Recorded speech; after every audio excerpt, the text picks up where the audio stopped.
मिसरा किसी का, अंदाज किसी का, वो खिचड़ी जी बनी नहीं सी। ते बड़ी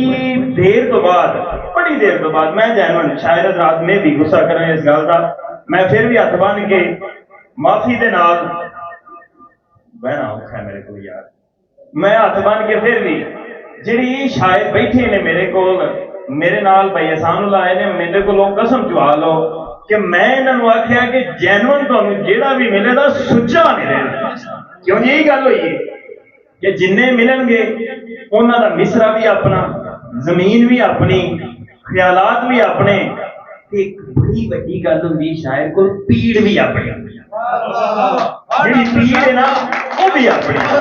मैं तो उसे लैके चलना भावें जी थोड़े है चस बड़ा होना है कि मैं आसिफ साहब का शुक्रगुजार हाँ कि ये अंदर दे साडे दर्द नूं फरोलण लई, उहनूं कम करन लई, उस तकलीफ का एहसास हुंदा है जिहड़ी साडे तो आए दिन मुआशरे दे अंदर गुजरदी है, ये ओहदी तर्जमानी करते हैं। ते अल्लाह दी सौं जो कहना कि मैं डॉक्टर भी हाँ, मैं 18 साल तो प्रैक्टिस करना पाया कि जिन्नी ई ट्रीटमेंट देना साडियां दवाइयां च कोई, ये बड़े अच्छे तरीके दे नाल बीमारियां का खुलासा है, बड़े अच्छे तरीके दे नाल अंदरों एक दर्द की कमी हुंदी है जिहदा तादेर असर रहिंदा है। ते ये मैं चेयरमैन साहब का भी शुक्रगुजार हाँ कि इतने ज मजमे के अंदर अपने इन्होंने लोगों के नाल बैठे ने, दीगर अहबाब जिहड़े ने, जिन्हें तारक बरादरान ने, आसिफ साहब के नाल खड़े जिन्ने भी जी ने, उन्होंने सारियां दा शुक्र। जैनवन खुशकिस्मत हो तुसी, जैनवन खुशकिस्मत हो तुसी कि तुहाडे कोल ये शायर हज़रात आके ते अपना दर्द, अपने लफ्ज तुहाडियां कन्नां दी समात करते हैं। ते उस प्रोटोकॉल के नाल ही इन्हां दी इज्जत अफजाई करया करो, ना इन्हां दे अंदर कोई लालच है, ना एक टुकर दे भुखे ने, ये भावें 8-8 दिन घरों नहीं खाते, इत्थों इन्हां की खाना आहो खाते हो इंज दे बिना ना हो, खाण वाले तो होर हुंदे आ। ते लिहाजा सिर्फ इन्ना करया करो कि जदों ये बोलन ध्यान नाल सुनिया,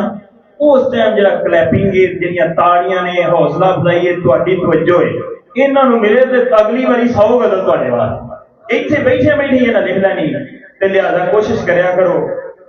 इन्हां लफ्ज़ां दी कदर करया करो। मैं हमेशा तो साडी आसिफ साहब की कमी महसूस करना, उन्होंने नाल मेरी बड़ी संगत थी,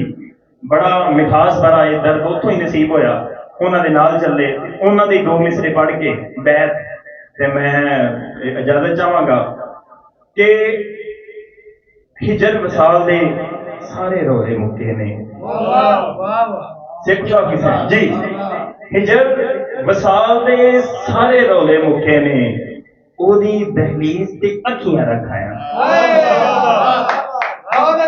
हिजर वसाल दे सारे रोले मुके ने, मैं ओदी दहलीज ते अखियां रखाया। एक और बड़ा खूबसूरत बना बैत कि रंगा हथ मचा दी है कागज दे, रंगा हथ मचा दी है कागज दे, मैं तेरी तस्वीर लकीरन बैठा, मैं तेरी तस्वीर लकीरन। बड़ी मोहब्बत जी